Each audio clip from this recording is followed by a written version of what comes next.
Record na. Anong gagawin? Ay, Ate Ann, pakigreet na lang po si Ate Annlyn. Kasi tinulong niya kami dito. Ate Ann ang tawag niya. Yes. Tsaka kay Ate Ro, ano po? Okay. Gagawin po kasi kayo mamaya. Game na ba? Ay! Ano, Roan? Ate Ann na rin po. Naging angels kayo today for these lovely girls. Kaya thank you for all the effort na tinutulungan nyo lahat. That I can meet them and converse with them personally, hindi lang through Twitter. So thank you sa inyo guys. Alam niyo yan, mahal na mahal ko kayo. Ay, at si Ate Mian po kasi nag-donate siya para sa pagpunta namin.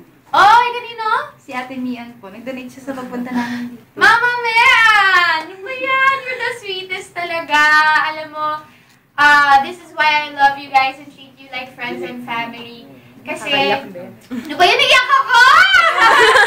For the effort na ginagawa ninyo para magkita-kita tayo lahat. So, thank you! Ano ba yan?